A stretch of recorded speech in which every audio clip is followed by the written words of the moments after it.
we're hearing the same debunked, disproven rhetoric that we've been hearing for 4 years. right, here's what I Yeah, want it to say. sounds like Jolly that What's this guy is. I talk about Trump derangement syndrome. Okay, so Yeah, he's asking, why do you have Trump derangement syndrome? Why do I? Why do you? Well, I don't have Trump derangement syndrome would be, despite having facts in your face, you still lick the boots of Donald Trump and deny facts. Lick the boots? What the fuck are you talking about? Okay, your hat says Trump 2028, bro. Everybody, What does Trump 2028 mean? That's not even legal. That's not even legal. No, it is. You know the Constitution doesn't allow for that, right? Like, how would you? It's not legal. Guess what? I'll tell you what. I'll tell you what. I think I see Joe Biden support. Two of them. No. Let's not bring kids. Don't bring kids into it. Don't bring kids into it. Yeah, I didn't bring anyone. Don't bring a kid into I it. didn't bring anyone. Be a grown man. Be a grown man. Can we mute? Okay. So here's the thing, Jolly. Guys, I hate talking over. Sometimes I just like to let those people talk so that you can hear how they don't make sense instead of just jumping in on every word. And I know that it infuriates you, but I just want to hear him so then we can have a discussion about it afterwards.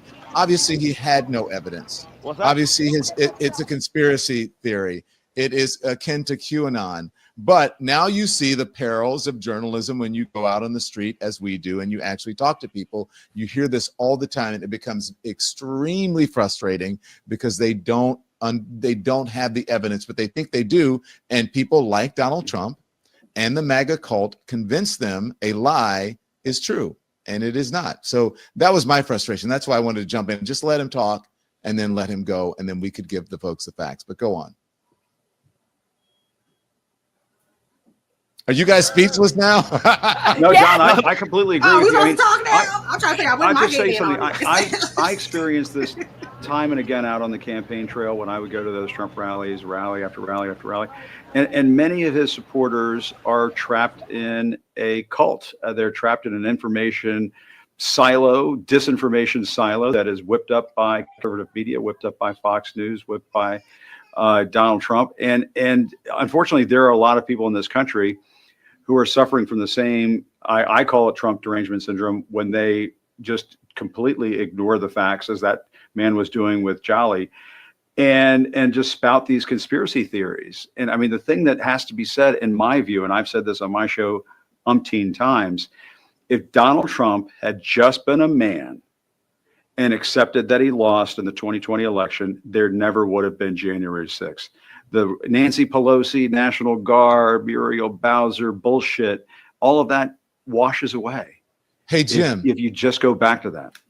Jim, you said it, and we were thinking the same thing. He's saying that the president of the United States did not have authority on January 6th to send in the National Guard. Right. The president of the United States did have authority to send in the National Guard to California for something that for throwing gas on an ember. You know what I'm saying? So yeah, it doesn't make sense. Donald Trump is crazy. Donald Trump is trying to test the law right now by sending in the National Guard to LA over the objection of California Governor Gavin Newsom. I mean, you're supposed to do it in concert with local authorities, in concert with the governor.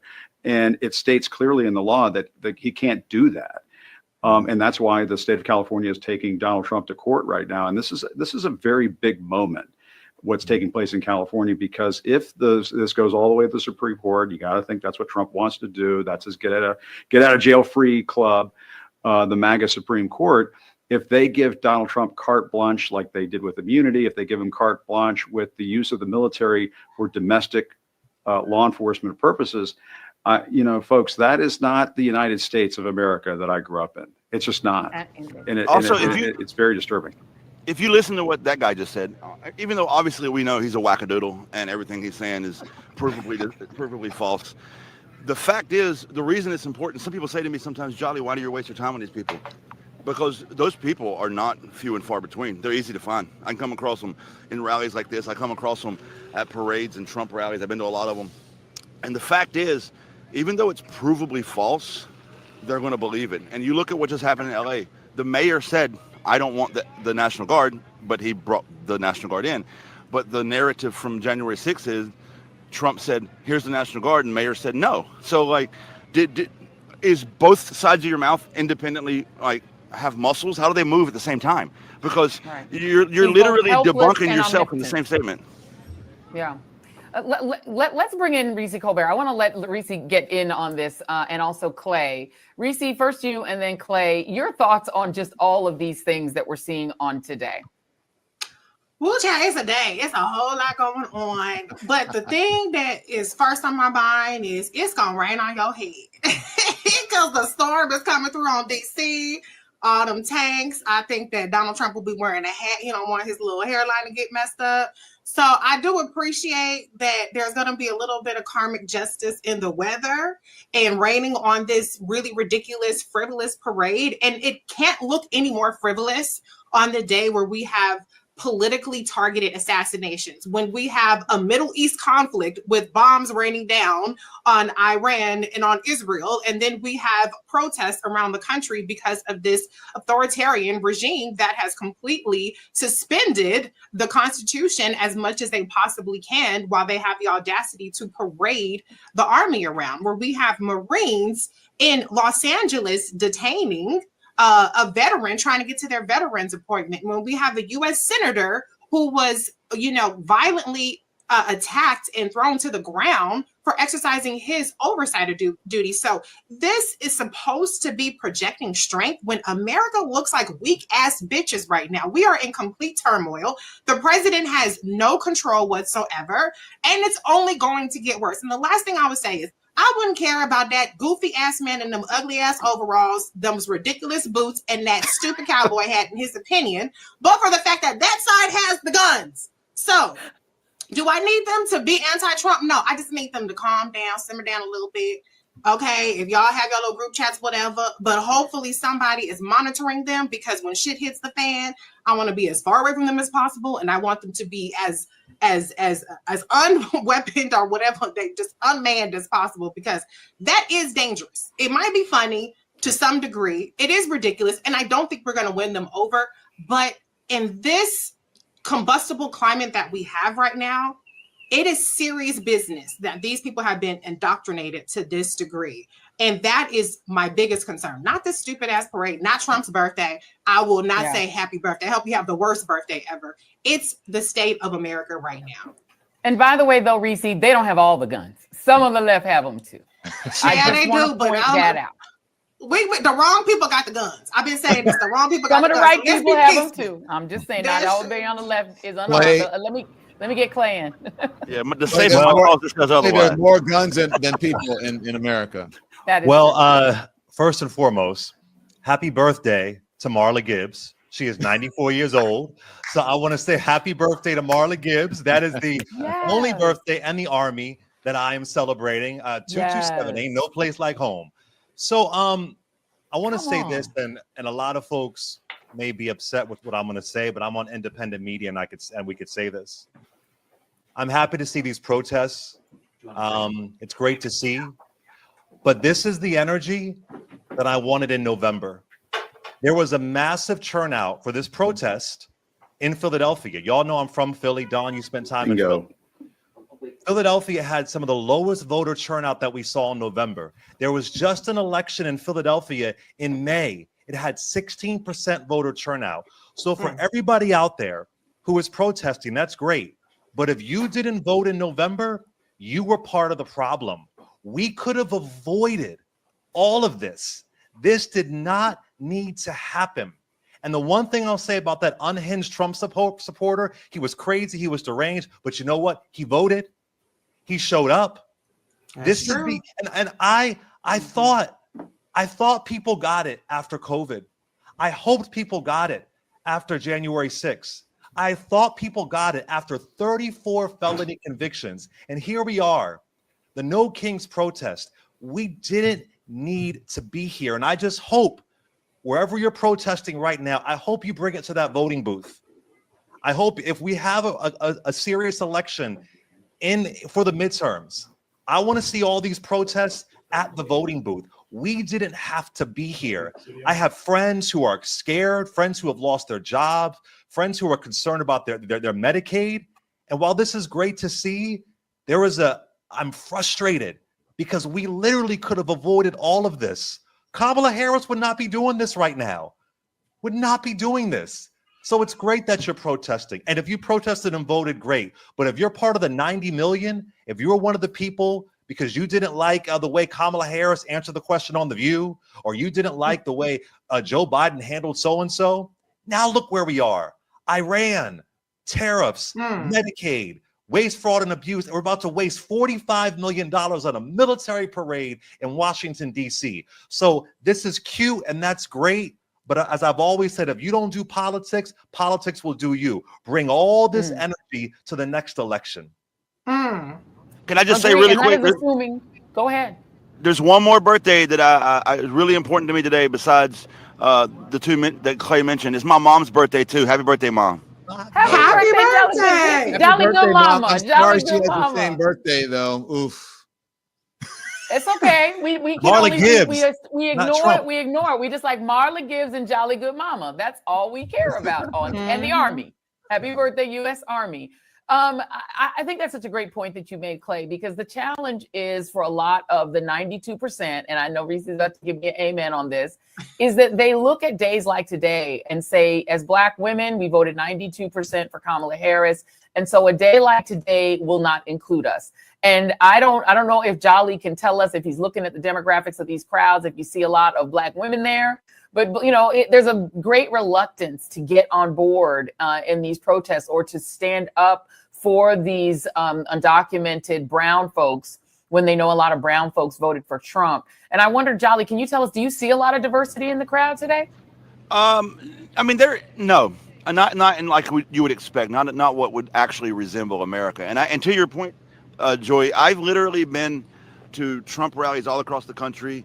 And those crowds are by and large predominantly white crowds. And in fact, I witness at the Trump rallies, they'll have the people that are working the rally go through and pick out people that are not white. Hey, you come stand behind the stage. Hey, you come stand right up front. Because there's not enough diversity in the crowd for them to take the chance of it looking non-diverse. So they have to pick out the people that show up that's not white. Yeah. And so, Reese, when you look at this and you see that, you know, and I've had a lot of folks in mind when I posted that this live was going to be happening, I did get some responses that said, miss me with that. I'm not supporting these people. America made its choice and it had nothing to do with me. What do you say back to folks who say that? You know what? I mean, November 6th, 7th, whatever, I was like, y'all chose a side. Stand in and stand on business. Like, that's what y'all wanted. That's what y'all gonna get. Watch how it works out for you. So a lot of it is some I told you so energy. However, as a person of conscience, as a mother of a Black daughter, as a wife to a Black husband, this is something that very much concerns me. My citizenship is something that concerns me. The world my daughter gets to grow up in with climate change and all kind of shit. If she gets to still have bodily autonomy, you know, the police being empowered to have National Guard, Marine, all kind of people and shit now walking the streets. This is very much my fight too. Now I'm going to Erykah Badu concert after this. That's why I'm gonna hop off in a couple minutes. So this not my fight today at this exact moment, but in theory, it is my fight. I'm not gonna, philosophically and politically check out because this country chose this path. What I think my charge is, and what I challenge Black women to do, who do feel disaffected from the choice that was very clear cut, is to hold those closer to you. Don't turn inward and don't turn apathetic, but at least make a difference in your community. It's a lot of people talk about what they ain't gonna do. You don't need an announcement. You can go ahead and be peaceful. You can go to the concert with me, clap your fan, have boots on the ground, go to your Juneteenth picnics. But what you cannot do is don't go to sleep, because before the Republicans stole Stay Woke, we had it because we knew what was at stake. And so there is no comfort that anybody should feel. Black woman, Black man, any race, creed, anything. There's no comfort anybody should feel in the state of this country right now. You can mind your business all you want to, but Clay just said it. Politics is going to do you. And Black women have been on the forefront, and many of us still are.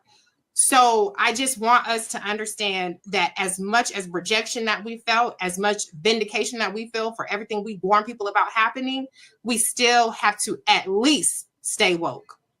Amen. Oh, may I just add? Go ahead, Clay. I I completely agree. But I also want to add, when we think about the 92% number, that's the number of folks who came out to vote. But in Philadelphia, in Detroit, in a lot of areas in the South, what it appears early on is even our voter turnout numbers were way too low. And yesterday, I was working a panel with Jasmine Crockett for the late a documentary on Barbara Jordan. And I think about, she was the first Black woman elected to Congress from Texas. And I think about the sacrifice that she put in and the advocacy that she put in. So I want us to show up, not to save democracy, to save ourselves. I was in Philadelphia the day before the election, speaking at the Community College of Philadelphia, where I once attended. And I said, something's wrong here. Something is wrong here. I was texting you, Reese. I said, something's going on. So I want us to also understand that these things are going to have an impact on us. And whether you're out there or not, if you didn't show up, if we have an actual election next time, I really hope that people get what's going on right now. I have friends, we're in Pride Month right now. I have friends in the Black LGBT community. You may have saw it too, Don. He said, oh, I'm not going to vote for so-and-so because of this. I'm not going to vote for so-and-so because of this. Look look, the Supreme Court. I mean, everything is on the line, and we didn't have to be here. Now, the 92%, the Black women and Black men that did show up, that's beautiful. But I want us to care in Texas. I want us to care more in Mississippi, in all these areas where we have so much power. And I want us to capitalize on the power that we have. Yeah. Well, and can I just add one quick more thing? Yeah, one quick thing. You're right, quick. Clay. Yeah, well, you can add it, but I just let me get this, and I want to respond to Clay, and of course you can finish. You're right, and when I spoke to the folks out there, a lot of people were saying, I voted for third party, or I'm not going to vote at all. I'm not going to do this. And I'm like, are you out of your mind? Sorry, Reese, go ahead. No, a lot of Black people, I feel, and we're on Sirius XM, so we hear people call in all the time. A lot of Black people feel like this is more of the same. And that's why they feel like, well, we've been through it before. We'll get through it. We already know how this goes. This is not more of the same. This government is being dismantled brick by brick. So the things that our ancestors and people who are still with us today built to protect us so that we get to the point of comfortable where we felt like, well, we voted, that's all we had to do. When the people a couple decades ago, that wasn't all they had to do. They had to do a whole lot more. It is not more of the same. It is more dangerous than any point we have seen in our lifetimes. So this isn't just the same old racist America, the same old America where it's rigged against Black people. It's not. When they are dismantling, our healthcare, they're dismantling our civil rights, they're dismantling the programs that keep people housed, that put food on people's tables. People who work hard, people who have no capacity to get the money to afford these things any other way. That's not more of the same. When COVID happened, the government got in. They said you can't kick people out of their homes, whether they're renting, whether they have a mortgage. They said you get more unemployment. They said, okay, everybody gets free shots. That shit is over. That's gone. That's done. This administration has no intention of doing what the government has always been there for people, maybe not to different degrees, to do, to protect people from its own doing. So I just want people to understand this is not more of the same. This is not, I'm not saying it's not, it hasn't been worse in the past, but what they're marching down with Project 2025, 42% done according to Project 2025.observer, is not more of the same, people. It's not. That goes for Black people and everybody. Amen. Reese and Clay, thank you guys so much. Make sure you catch their show. Tell the folks where we can get you guys. I'm over at Clay Kane. The Clay Kane show airs every Monday through Friday at 12 p.m. Eastern Standard Time. And pre-order my next book, Burn Down Master's House. It's really relevant for right now. I'm burning it down. Okay. Yes. And Amen. I'm Reese Colbert on socials. I have the Reese Colbert Show. It just aired before I got on here. That's Saturdays on Sirius XM Urban View. I'm on Clay's show Tuesdays and Thursdays. Roland Martin on Thursdays as well. And my new game, Am I Tripping? Am I Tripping game is for sale right now. Okay. Thank y'all for having us. Yes. Thank you very We much. love y'all. Thank you both so much. Really appreciate it. Don, we got 2 more guests coming up. You want to intro them or shall I? No, go for it, Joy. Okay, well, let's bring on Margaret Wang, and she is the current president and CEO of the Southern Poverty Law Center, very relevant on today. And our dude, Elie Mystal, I take personal credit for his hair being as it is. He did try to cut it. He'll tell you the story separately. But thank you both for being here. I want to start with Margaret. Thank you so much. Hi, I know y'all have Elie. been backstage a minute. Hi, Margaret. Hi, Elie. Welcome. Hi, guys. How are you? Hey, y'all. Good to be here. Margaret, talk a little bit about the context that we find ourselves in today. We did see tragic political assassinations in the state of Minnesota this morning, and then we will close this evening with a Kim Jong-un style birthday parade for Donald Trump with tanks rolling in the streets of America. Your thoughts? Yeah, it's pretty amazing, Joy. We released our annual Year in Hate and Extremism report just 3 weeks ago, and we have seen just incident after incident of violence and repression since that time, all led by this White House.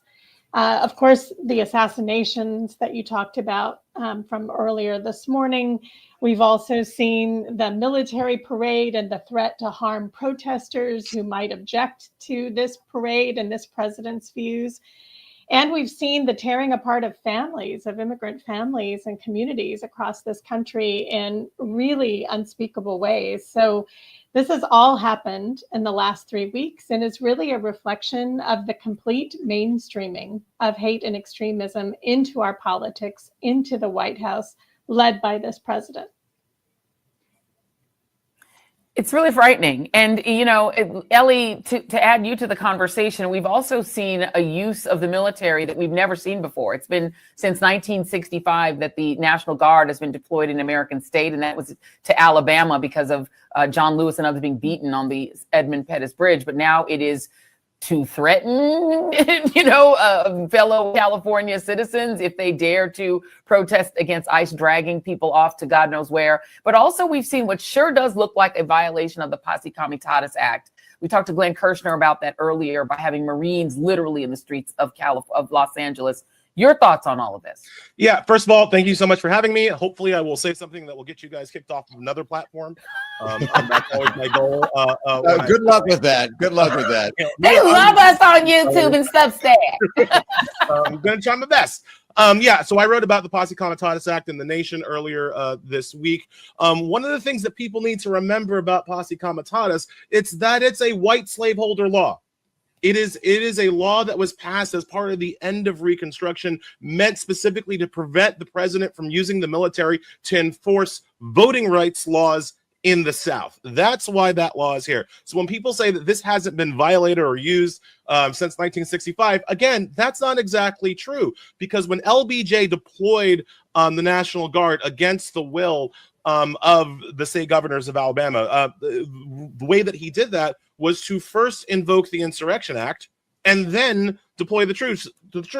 The Insurrection Act short circuits Posse Comitatus. Trump hasn't done that because there is no insurrection. So even in the 1965 context, what Trump is doing is unprecedented. But Posse Comitatus does have, as I wrote, some holes in it, some wiggle room in it, because it's a slaveholder law, and during the 60s, both JFK and LBJ overcame that to protect the rights of Black people. I've been telling people all week, much as you might not like what Trump is doing now, let's remember, by getting around Posse Comitatus, that's why Ruby Bridges didn't get lynched on the way to school.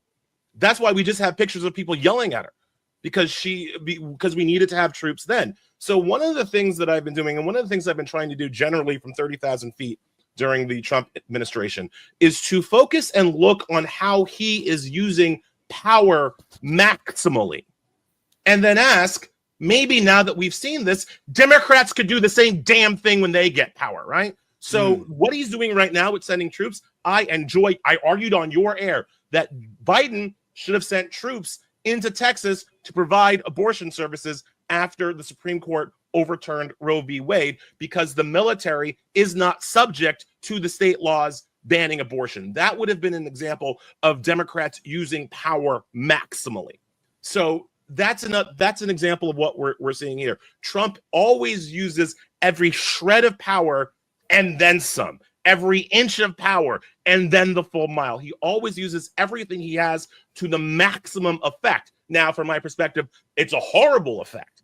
But if this is the world we're living in now, right? And it's the world that we've been living in for well over a decade, and I could argue for over 2 decades, because Bush W also used power fairly maximally when he was in charge. So if this is how Republicans are going to play the game, if this is how Republican presidents are going to play the game, I implore Democrats, if they ever are allowed to get power again, which given the fascism that we're seeing, I'm not sure that's going to happen. But if they're ever allowed to get power again, use power maximally. To quote one of my favorite movies, Ned Yost in Remember the Titans, you blitz every down and you don't let the Republicans gain another yard. Ellie, so let me ask you then, why can't Democrats do that? Why is the purity test so stringent on the Democratic side? Look who is leading the government now. People who are very flawed. People who if they were in the Democratic Party, they would not be considered. They would be banished to the back room. But some of them, let's be honest, they're the loudest and the strongest voices for their party, whether you agree with what they say or not. Why don't Democrats do that? Why can't they learn their lesson, Ellie? Oh, Don, because if we did what they did, we'd be no better than them. Is their pathetic argument, right? Is that they think that the difference between Democrats and Republican is the structure in which we use power. They don't like to admit that the difference is in what we use it for. So the Democrats don't want to use every shred of power that Trump is willing to use for better means. They think that it's the use of power itself that is the bad thing, because they don't like getting into these arguments where Trump can say, well, I'm just using this to hurt people that most of my supporters hate, right? And so they think they're going to lose that argument. I'm saying we should use power to protect the people that we like, to protect the people that need protecting. That's why we should be using the power. That's why I brought up the abortion example. Don't send troops to face stomp protesters. Send troops to provide medicine. That is a Democrat maximal use of power. And that makes the Democrats not like them, even if they're using the same levers, right?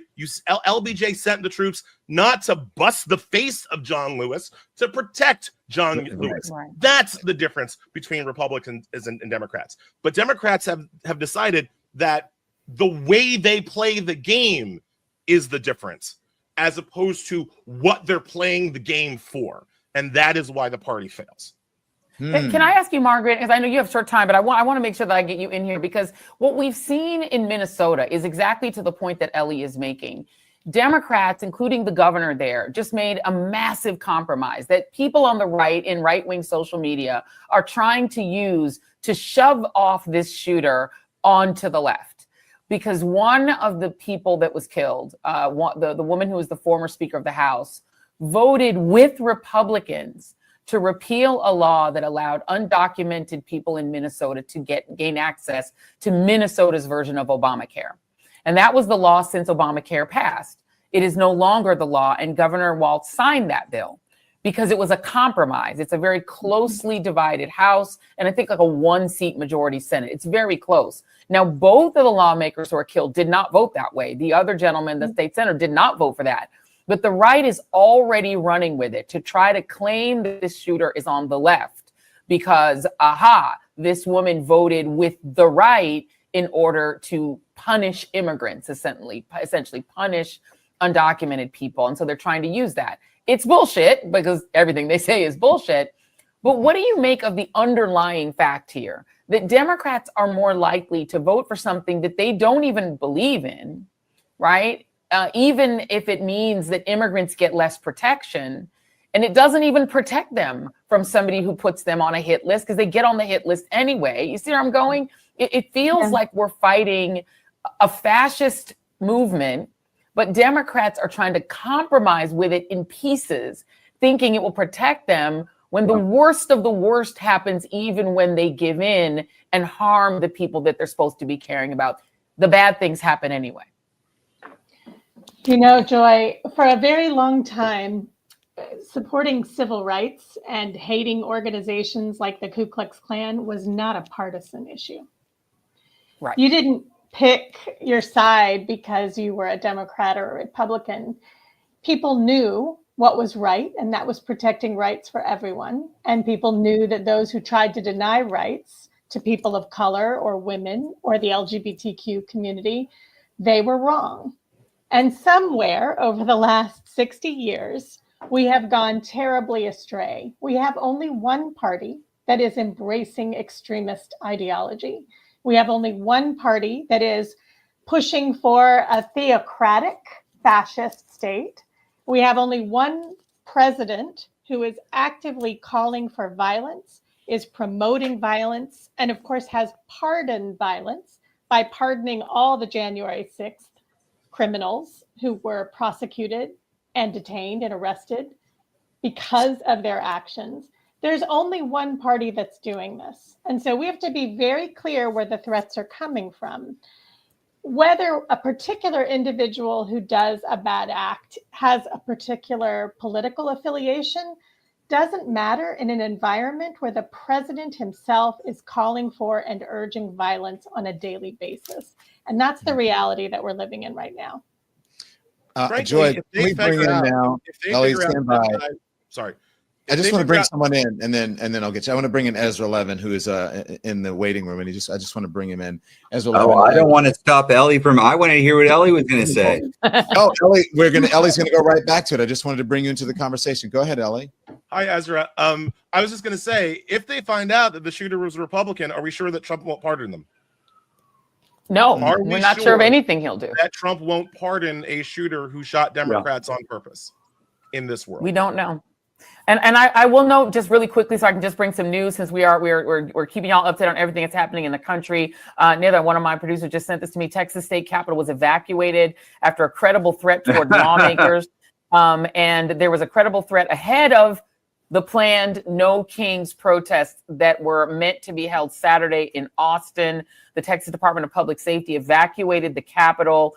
There were no further details, but we do know that several Texas lawmakers and members of Congress were scheduled to speak at that protest in Austin as part of the No Kings protest. So we're seeing already the reverberations from what happened in Minnesota. Ezra, go ahead.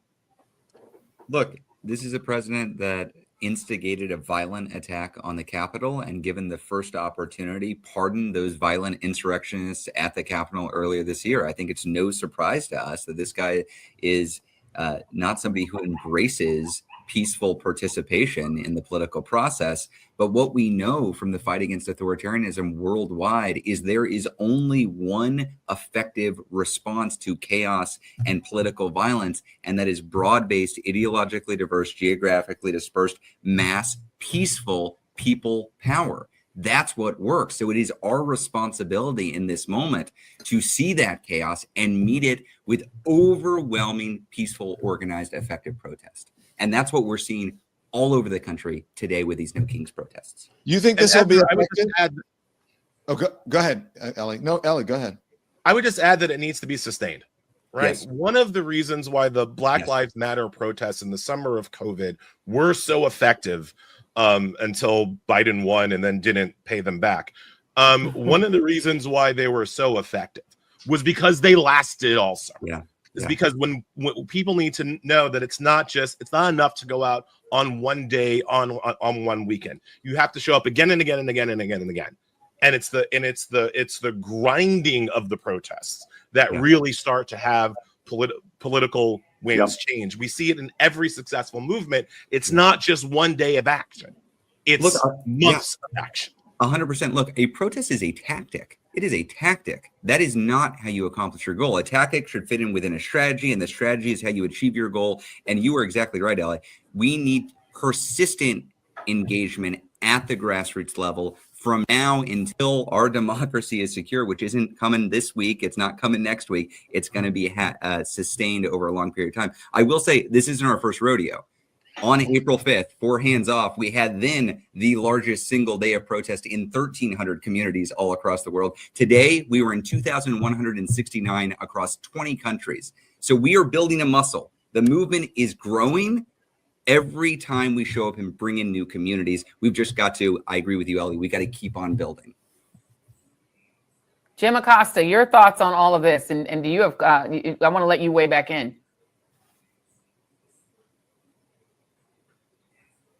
Do we still have Jim? Are you there? Jim, can you hear us? Can you hear us, Jim? You can't hear us. No, I don't think he can hear us. Ezra, let me ask you this question. First of all, how did you get London to get involved in No King's Day? I mean, they literally have a king. What is happening? Actually, Joy, what a funny thing that's happening in Ottawa, in London, in places where there are kings. What we saw is these local protesters. They put instead no tyrants or no tyrannical kings. Which is pretty bad kings. Yeah, just well, I just want to give I was in Ezra, Philadelphia with a Dr. huge pat on the back here. That's what we were doing, and so the crowd are shitting. Can you guys hear me right now? More than these two kings. I can hear you. Can you hear me? Now we can hear you. Yeah, we got you now, Jim. Go for it. I think Jim is on a huge delay. I think is what's happening. I think he needs to dial back in. So let's yeah. Let's put Jim in the waiting room and let him dial back in because I don't think we got him. Yeah. So so you've gotten Ottawa and Canada. I mean Ottawa and London to agree no kings, but just the bad kind. Well, here's the beauty of this, Joy. I didn't get these people to do it. These are normal, everyday people who said, I don't want a tyrant. I don't want a king. What do I do in this moment? And this great thing happens when you create a framework where people aren't just consumers of politics, but they see themselves as active participants in politics. They start to do stuff.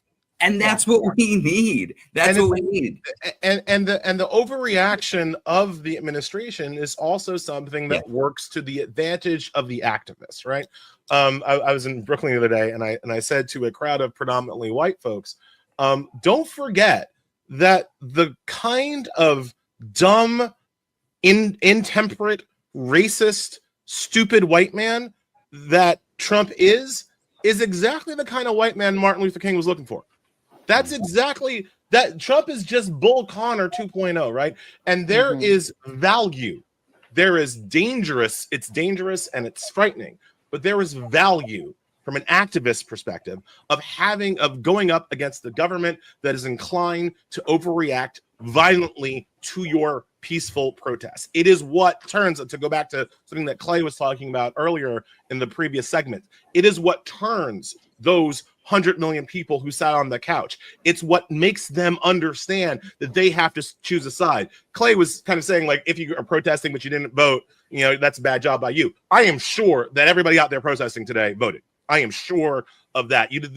Protesting is the harder thing to do than voting. I'm sure most, 90% of them showed up to vote. It's when you see these protests and when you realize that you're sitting on the couch isn't allowed anymore, because now you have to choose a side. That's what worked so well for the civil rights movement. That's what worked so well for the gay rights movement, right? Once when the racists and the supremacists start violently overreacting, that's what gets people up off the couch, right? So that's it. I hate to say that because I'm not putting my black ass out in front of the tank, right? Like, right? Like that is not my highest best use, but there will be people who do that, and there will be martyrs made in these moments from this violent, aggressive president, and that is also part of the reason why fascists overplay their hands, because they go straight to the violence and straight to the oppression, and it's what helps these movements grow even larger.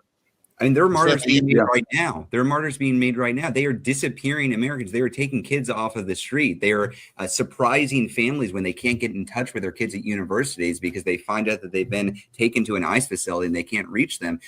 Trump is overplaying his hand right now, Ellie. I think you're exactly right. One of the reasons we saw the protests today be as large as they are is because people are talking about the overreach. So for those of us who are fighting for democracy, this is an opportunity, because folks who before maybe even might have agreed with elements of Trump's immigration policy, or maybe were interested in blowing up the system because they don't think politics works, right now they're being turned off. And it's our responsibility as organizers to welcome them into this movement and say, great, you weren't with us before, but you're here now. Let's build together.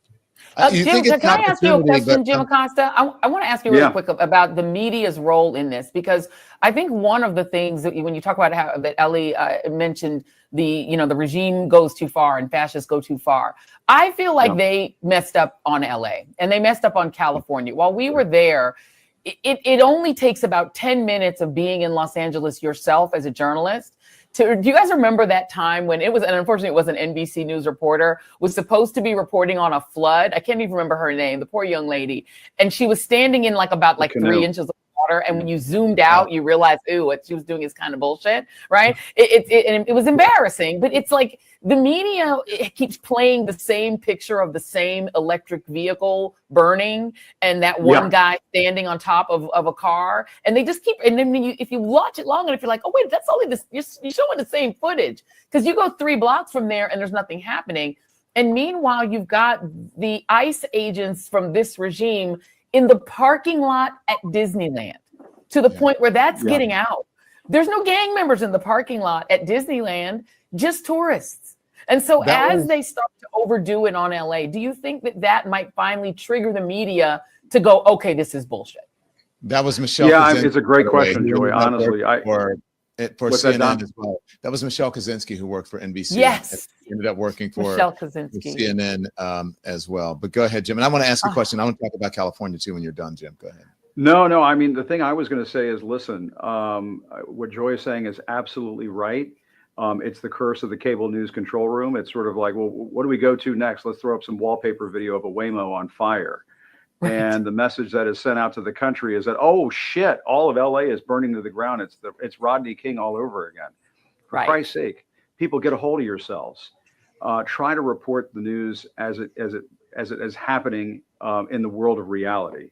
And I think one of the reasons why people are turning to independent media, people are tuning into us today by the tens of thousands. People are showing up in the streets to support Ezra's efforts and the Indivisible organization's efforts to have these No Kings protests across the country, is that people are tired of being trapped in sort of this dystopian information bullshit loop. And what people want right now is the truth, the fucking truth. And the fucking truth of the matter is that Donald Trump is trying to be a dictator in this country, and we the people are not going to take this lying down. We the people are going to stop him, and we're going to do it in part by giving people the truth. And I have to, I'm sorry, pardon my language. Perhaps it's been a long day and it's getting a little salty in here, but you know what? Sometimes people need to hear it. And my attitude is that when free speech is under attack, the solution is more free speech. And I want to give a huge pat on the back to Ezra and his team's efforts today. I mean, I was out there earlier this afternoon, right out in front of St. John's Church, and it looked a little chippy out there. I was concerned that things were going to go sideways, and guess what? It didn't. And people were heeding the warnings that the last thing you want to do at this point is do something that plays into Donald Trump's hands. And I think people are wising up about this, and it's exactly what Ezra was saying a few moments ago. This is a marathon. This is not a sprint. Donald Trump is not going to be deposed today. He's not going to be dethroned today. But you're absolutely right, Joy. A big chunk of this, a huge, massive chunk of this, it's the reason why people are flocking to Don, flocking to you, flocking to independent media sources, is because they are fed up with what's being spoon-fed to them by these corporate media outlets that let's be really honest about it. Donald Trump has cracked the code to hurt them and to put them under his thumb. And people are figuring it out. And I think that the truth is coming out, Joy. I really do think it is. And it's one of the reasons why you're seeing people out in force today, because they know what the truth is. They're wise to this. They understand what the stakes are. And what Clay was saying earlier is right. Yes, people should have voted more. They shouldn't have been on the couch and so on. But, it's that old line from Jurassic Park, nature finds a way. That's right. And I think people right now are waking up to the reality of the situation that we're in. And we're in it for the long haul here, folks. And Donald Trump has laid the mousetrap. He's laid the trap out in front of us. He's hoping we'll spring the trap. But the problem for Donald Trump is we went through this with him the first 4 years. We saw him lay the traps the first 4 years. We're smarter now. We're more sophisticated now. We're on to him. We're on to Donald Trump. We're on to him. And so the trick is, I think, over the next couple of years, is just to continue to be smart, work together, mobilize, and continue to bring the truth to the American people. I'm a Amen. little And bit I- more cautious than Go on. you guys are, and not quite as optimistic. I'm a glass half full person. You know, my glass is There you half go. full. I Literally. cut my camera off to go get a glass of water. But let me just tell you why, because I'm out in the streets a lot, and I go out and I talk to people. And I think that you're right, Ezra, that, you know, this is an opportunity. But I'm a little bit concerned when you say that, you know, this is, whoever said that this is really good for Democrats or people who don't support Donald Trump. The Republican Party thinks is Donald Trump's actions over the last couple of, since he's been in office, and obviously over the last almost 10 years now, because they've elected him twice. They like this. They like this strongman approach. They like what he's doing in California. And so while, you know, we sit here and maybe they sit around on cable news panels and they say, oh, look at all the people who are out there. We've seen, you remember the Pussy Hat one demonstration, the Women's March after, right? Lots of people out there. And then all of the you know, excitement and people thought that folks had galvanized around Kamala Harris. And then all of a sudden you see she loses. We can talk about that in the, you know, whether we thought it was rigged or not, but whatever. But I am just not as optimistic because I think there's an apathy that Donald Trump sort of pushes out into the ethos and into the universe. And it captivates and I think it diminishes the enthusiasm of Democrats. And I think, and I know that it empowers Republicans or MAGA people. So I hope that you're right, Ezra. I hope that this is an opportunity, but I have seen this movie before and I'm really nervous and afraid that, you know, come 2028, we'll see a Donald Trump, if not a version of him, back in the Oval Office, or at least during the midterms, we will see all of the people who we don't want elected into these offices elected again. Well, Can I just say, Don, real quick, because you know, I'm generally a glass half empty person, even though my name is Joy. My name is super ironic, and so I tend to be very pessimistic. I don't believe in this whole trust the voters thing because they just literally will let you down every time, like the Knicks. Damn you, Knicks. Well, Joy, remember during the election when I'm like, Joy, I'm hearing a lot of Trump. No, I know you were saying that she was going to lose, and I was like, no, I think she's going to win. So that was me being unusually optimistic. Okay, I knew Joe Biden was going to win because I know how people feel about their money. And Donald Trump messed with their money in his first term because he caused the recession. And generally, people vote their pocketbook. And I knew that's why I knew Obama was going to win, especially when he put the old white guy Joe Biden on. I was like, yeah, he's going to win because George W. Bush screwed the economy up so much that, you know, white folks were like, you messed with my money, and they just vote like that, right? But in this case, I have to say I'm a little bit more on Jim's side on this, and I'll tell you why. Because what's happening is that immigration over enforcement is messing with people's money. You now are seeing people who own construction companies say, whoa, hold on a second. You mean you're going to deport my workers? You're seeing farmers say, whoa, whoa, whoa, whoa, whoa, these tariffs, hold on, no US aid? That's where I sold my stuff.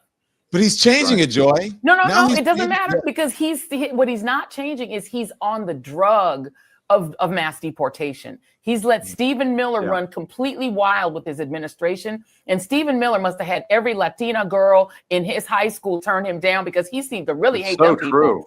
And he's obsessed with them, right? It's an obsession. And I think that I do think they've tipped over, they've gone a little too far in the aggression because now Kristi Noem showed up to the deportation of a pregnant woman. They're taking Dr. Phil with them on ride-alongs as they're deporting people. It's becoming a joke to where people I know that are not political are talking to me about it. People who are not really Trump haters are like, what in the hell is going on? People find out LA, they're at Disneyland and they go, what? And I think that, no, I don't think Democrats have done a single solitary thing to make themselves more attractive to voters. I think they are completely incompetent in their response to it. But in this case, the Democrats are just going to be the recipients of people's desire to stop the bleeding. And so I don't know if we're going to have free and fair elections. I don't necessarily trust that we're not going to have our elections undermined to the point where no one can vote. In 2026, I think Trump will try to stay in office. In 2028, I think he won't leave willingly. I think I don't know what kind of a crazy constitutional crisis we're in. I think we're in a Poland moment. I think we're in a I mean, like the guy in El Salvador, he ain't leaving. He's supposed to be gone too. So I don't think we're going to be rid of Trump, and I don't think Trump can be replaced. JD Vance can't be Trump. This is a cult of him. It's his cult. He's Jim Jones in this bitch. You know what I mean? And Marco Rubio wants it too, and they ain't gonna go for Marco Rubio. His name is Marco Rubio. They're not going for it. Never. I'm sorry. I've been telling people. I don't think never. So. His name is Marco Rubio. No matter how he tries to hate his own people, he brown, and he's never going to be president. I'm going to tell you guys this: JD Vance is a shapeshifter, and I would not be. I would not. JD Vance has no code. I know at this point. Well, that's why if we could go to our friends in Denmark and say, give us Northern Greenland. Give us Northern Greenland. Let Donald Trump, Don Jr., JD Vance, he can bring his eyeliner with him. Send him over there. Carve that out. There's a lot of white up there. It may be snow, but there's a lot of white. A white ethno that might be attractive to them. And by the way, Don, can I give you one more piece of data before we go? I know we're supposed to leave. Joe Rogan is starting to criticize Donald Trump's immigration policy. There you go. That is a signal. Candace Owens is criticizing his freedom of speech on college campuses. So I mean, and you've got Tuckums going at him on letting Israel start World War III. They see something in their own listeners that's going askew. Yeah. So that's a sign to me that Trump ain't on a winning page at this moment. We just have to see how much destruction he does before he goes into his dotage. Fully. Can I play something? I want all of us to respond to this because I like hearing from the people, okay?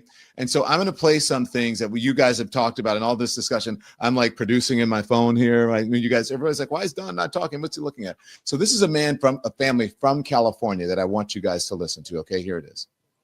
How do you guys feel about what's happening with the protests in Los Angeles? Well, first of all, it breaks your heart. And then you come outside of Los Angeles and you see what people are seeing on the news and how it's not reflective of what's really happening. Somebody just poked the beehive and made it what it really isn't. It's very ingrained community, and so it just breaks your heart, and it's unnecessary. What do you mean poke the beehive? Who did that? The administration, Donald Trump, Stephen Miller. There was no reason to go in there and do that. Yanking families apart, tearing cities apart. It's bad for this country. It's bad for all of us. What do you think about what your dad said? There you go. I 1000% agree. It's awful. Was there any reason to send in the National Guard or the Marines? Zero, none. It made everything worse. It made people panic. It makes the country turn against LA. There was absolutely no reason to do that. That's what I mean by poking the beehive. He just stirred everything up for no reason. Thank you. Yeah. Nice to meet you. Go ahead, Jim. You were shaking your head. That's a good one. That's a good one. I'm telling you, I agree with what Joy's analysis was saying about, people, their ox getting gored, economically speaking, because of the mass deportations and so on. But I also do think at the end of the day, and I know it sounds Pollyannish and so on, I do think there's a decency in the American people that is going to reject the cruelty and the harshness and the nastiness of these mass deportation roundups. And I've been saying this on my show, and I'll say it until I'm blue in the face. The biggest lie of the 2024 campaign is that we're going after the gang members and the criminals. That's right. And they're rounding up abuelas. They're rounding up mixed status families. They're knocking out windshields and car windows and dragging people out off to the ICE detention centers. And people are absorbing that information. They're absorbing those visuals, and they're saying, I didn't sign up for that. And that maybe I voted for it, but that's not what I want. And that's not who I am as an American. And I just don't think we're that kind of people. I just don't see it happening. And I think unlike Nazi Germany, unlike 1930s fascism that we saw in the 20th century, we have these. We have these. We have TVs. We have media around us at all times. And when that cruelty is put up to our faces, I think by and large, human beings, no matter their nationality, reject that kind of cruelty. Stephen Miller, when he goes to his bat cave at night, hangs upside down and drinks the blood of puppies that are killed by Kristi Noem, he may be okay with all that shit. But most Americans are not. Most Americans do not want that kind of shit going down in this country. Yeah, I mean, Jim, he's no Swarovski, so of course he feels that way. But I have to say one more thing really quick, John, and I'm going to... Oh, go ahead. Send Jim a letter and tell Jim that, he's going to be suspended from this network pending an investigation on his comments. Oh, sorry. Maybe I should have tweeted that. He goes down like Moran. Yeah, and big ups to Mr. Moran, who's gone independent as well. But no, I have to say, the leader of Latinos for Trump is now condemning not just Trump, but Marco Rubio, there are signs up, there are billboards up in Miami calling Rubio a traitor because he's turned on his own Venezuelans and Cubans that he's claimed to like. There is a rapper. My favorite story in this whole nightmare is El Funky. El Funky is a rapper from Cuba who's been very anti-Castro, and El Funky is about to get deported. And El Funky is a big Trump supporter. And if you go deport El Funky, and you're not seeing Marco Rubio step forward to defend El Funky, I think he might have his case stalled. I think he might be able to stay in the country. But all of El Funky fans are like, whoa, he didn't start this. And so I think you're right. And lastly, if Stephen Miller, Nosferatu, and friends don't start showing Fox some gang members soon, if they don't start showing mass murderers and cannibals soon, they're only showing people who work in restaurants. They're showing abuelas, they're showing mommies, daddies, pregnant women. That ain't enough. And sending Dr. Phil to watch the mommies, daddies, and abuelas get deported and watch, construction workers get dragged off construction sites, being at Disney, those pictures ain't gonna help. I used to work in local news. We've all worked in the local news business. They thrive on images, and there's no images of gang members to show. That's what MAGA wants. That's what the people who support Donald Trump want. They don't care. The cruelty is the point. I agree with that. They don't care. The base, his base doesn't care. What the Cubans in Miami are thinking, Joy, to your point, I do. My dad came from Cuba in 1962, 3 weeks before the Cuban Missile Crisis. He came to a country that was much more welcoming than what we're seeing right now. Yeah. And to think that the Republican Party is going to turn back on refugees coming to this country, seeking asylum from totalitarian communist countries. I mean, Ronald Reagan, the whole bunch of them spinning in their graves right now, because that is some fucked up shit that is happening right now to the Cubans and the Venezuelans right now. And I have to think minds are being changed in Miami. It might not happen overnight, but I think it is starting to happen. Can I weigh in here? And I want to play this because do you guys know, and look, Jim, that many of the immigrants who are here don't even believe that they are immigrants. Do you guys know that? They don't consider themselves. They don't consider themselves immigrants.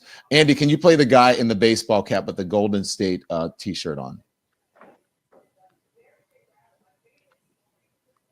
Are you an immigrant? No, I am not. You're not an immigrant, but you said you've lived here 45 years. Yeah, well, I came here with my visa.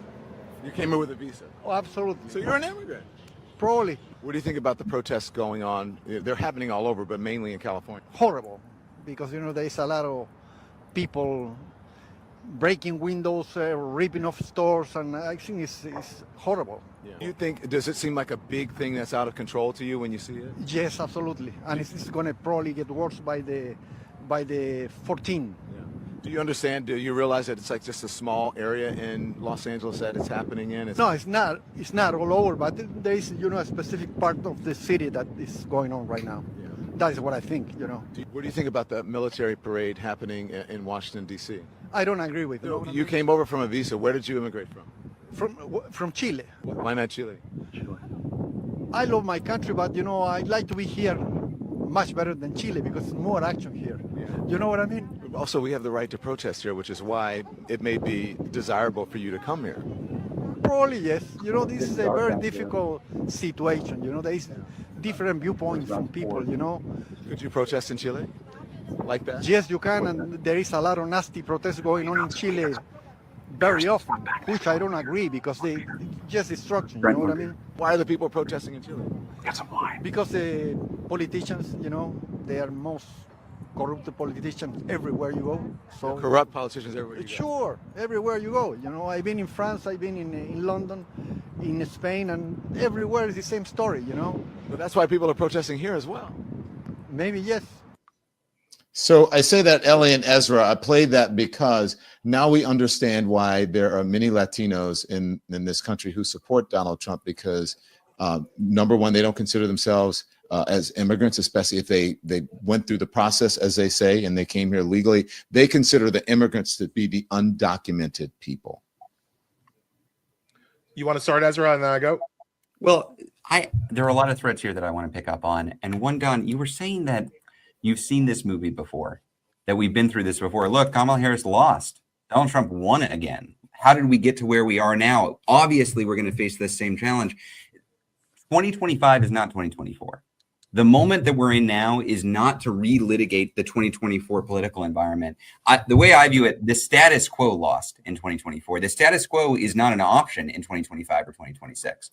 Donald Trump is bulldozing through our society and is steamrolling over public opinion to implement the least popular political agenda I've seen in modern American history. When you talk about, forget about all of the immigration and attacks on our freedoms. Cutting Medicaid has a 15% approval rating in any congressional district in this country. Marjorie Taylor Greene's district doesn't support cutting Medicaid by more than 15%. So I disagree that we've seen this movie before and we're destined to just lose again because we lost in 2024. What I saw in 2017 when protest was the new brunch was the largest midterm margins in the history of the Republic that produced a blue wave. I don't think you can look at 2024 and say protests like we're seeing in the streets now are not going to have immediate political impact. And I got to be honest, I'm not thinking about 2028 right now. I'm trying to live to fight another day. We cannot guarantee we're going to have free and fair elections. What I do believe is something Joy said. I don't think Democrats are doing very much to help themselves right now. They are the beneficiaries of overreach and deeply unpopular agenda by this administration. But where we are headed is somewhere I'm very troubled about, because I think we are the odds-on favorite to take back the House next year. And I also think Democrats are entirely unprepared to use the power they will win in the House of Representatives when they get there. What is Hakeem Jeffries, if he becomes Speaker, going to do on January 4th, 2027? I don't know what the hell he's going to do. I would bet nobody on this panel knows, because we're not talking about it. Where are the subpoenas going to fly? When are the hearings going to start? What kind of testimonies are we going to see? Who are they going to haul in front of Congress? I don't know, but we should be talking about that right now, both so that it happens, but also so we send a message to everyone around the country that this era of blatant autocratic overreach is temporary and is going to be replaced by an era of accountability, because I want people changing the behavior now, not in 2027. And we've got to push the Dems to start adopting these positions right now. So I agree with Don in that I absolutely think that the violence and the authoritarianism is what Trump's people voted for. They are thrilled. They are titillated when he sends in the military, when he sends into the Marines, when they crack skulls. This is what those 77 million people voted for. And it really is a situation of promises made, promises kept. He promised he was going to run.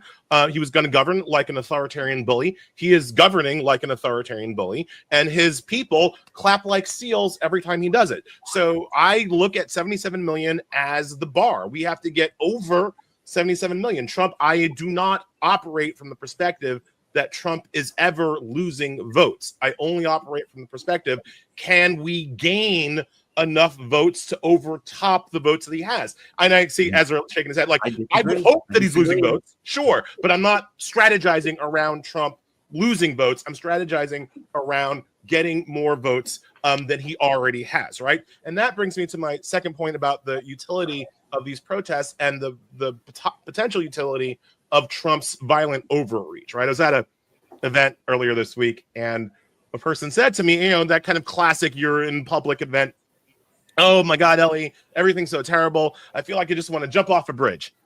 And I was like, don't jump off a bridge. If you got that in, you lay down in front of a tank.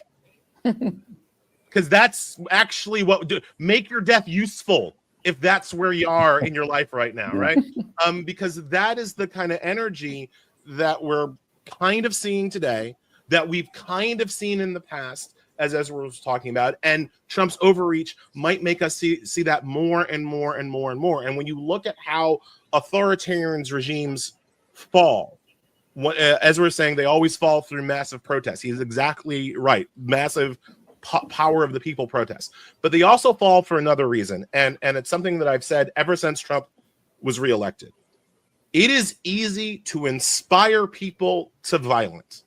It is easy to get people to hate and get people to be willing to punch their enemies in the face. Trump can do it. Quite frankly, the Democrats can do it. If they could get their head out of their ass long enough, they could do it too.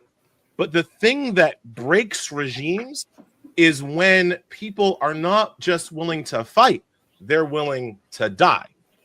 It's when you've got those protesters in Selma that are willing to die for it, not fight, not go. You know, everybody wants to get in the boxing ring. No, these people were willing to lay down their lives to stop the fascist regime in the South in the 50s and 40s and 30s. And when we get to that moment here in this country, I don't know that we're there at that moment right now, but I can see it from where we are. We can see it from where we are. And when we get to that moment that people are willing to die to stop him, that is when the regime breaks. Right now, I still think that our biggest ally in this moment is the Big Mac, right? Like at some, like, you know, we're one coronary away from having, you know, a different kind of conflict. Right? So I'm rooting for the Big Mac. I will tell you, Ellie, Fidel Castro lived a very long life. I was just going to say. You can't count on the quarter pounder with cheese. No. Right? And by the way, the more evil you are, the more the devil props you up and keeps you alive. Ellie, you dropped Trump does not eat vegetables, and he's right alive. now. Our biggest ally is the mortal coil, but Ellie, here's what the biggest ally is the Ellie and Ezra, we gotta go. We gotta go. Let you go. Okay, Ellie, to be continued. To be continued. It was a great conversation. Thank you very much. Can we get one more live report from Jolly Good Ginger before we wrap this puppy up? Go for it, Jolly. Yeah. I wanted to give you guys some breaking news. This brings me the most joy. I'm in DC right now. The skies have turned very morbidly gray. Rain has started. And it occurred to me that in this white Christian nationalist movement, that God is quite literally about to rain on his parade. So breaking news, God hates Donald Trump. Jolly, I'm looking down here. There's a lot of people walking by the White House right now. So you might be right, Jolly. I think they're leaving the mall as we speak. You might be right about that. Let me just say this. It was an honor and a pleasure to work with all of you. I appreciate and respect. Do you guys know what we did? This is pretty revolutionary. Yes. This was cool. I got to run. Streamapalooza. It was an honor for me to be a part of it. I appreciate you guys so much. Can I tell you, Jolly Good Ginger, I've been obsessed with you for a very long time. It's been so much fun finally getting to talk to you and have you on as our intrepid correspondent in the streets of DC. You can do that anytime on any of our shows. I think we all agree you're a fantastic correspondent and a gentleman. We appreciate you all. But I got to say, jimacosta, you know I'm a super fan. Don Lemon, you know I'm your shadow publicist. You two are the best in the business, and I'm so glad that all three of you were able to be here, and this was awesome. This was an honor. Thank you all very much. Yeah. Thank you for having me. Joy, you're amazing. Jim, you're amazing. Don, love you guys. Thank you. Jim, bring your doggy next time. I will. I got to bring my dog's upstairs. Yeah, where's Nala? Oh, there she's here. Nala. That's a fail on my part.